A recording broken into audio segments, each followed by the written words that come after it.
Guys, welcome back. ഇന്നൊരു അമ്പലത്തിൽ പോകൽ ദിവസമായിരുന്നു ഗൈസ്. അമ്പലത്തിൽ പോയി ഉച്ചയ്ക്ക് ഫുഡൊക്കെ കഴിച്ചിട്ട് വരുവാണ് ഗൈസ്. ഞങ്ങൾ നടന്നു വരുവാണ് ഗൈസ്. അമ്മയൊക്കെ ബാക്കിലുണ്ട്, ഞാൻ കാണിക്കുന്നുണ്ട്. കണ്ടോ, അമ്മയാണ് ഗൈസ് അത്. ഞാൻ നടന്നു വരുമായിരുന്നു. നിങ്ങൾക്കൊക്കെ സുഖമാണോ ഗൈസ്?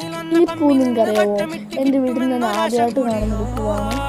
അതിൻ്റെ പേര് കമൻറ്റ് ചെയ്യുക. അമ്മേൻ്റെ കയ്യിൽ ഒരു വടിയൊക്കെ തന്നുകൊണ്ട് പിടിച്ച് നടക്കാനൊക്കെ പറഞ്ഞു കേട്ടോ അമ്മൂമ്മ. അങ്ങനെ ഓരോ കോമഡിയൊക്കെ പറയുന്നുണ്ട്, അതിന് കേട്ട് ഞാൻ ചിരിക്കുന്നുണ്ട് കേട്ടോ. അങ്ങനെ ഞാൻ വീടെത്താറായപ്പോൾ ഉണ്ടോ ഗൈസ്, ഇതിലെ കൂടെ ഞങ്ങളുടെ വീട്ടിൻ്റെ അവിടെ എപ്പോഴും വെള്ളം വരും കേട്ടോ. ഇപ്പം വെള്ളം വരാറില്ല, അതാണ് ഗൈസ് സംഭവം.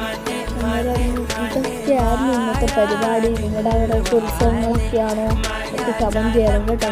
അങ്ങനെ ഓക്കെ, ബൈ ബൈ.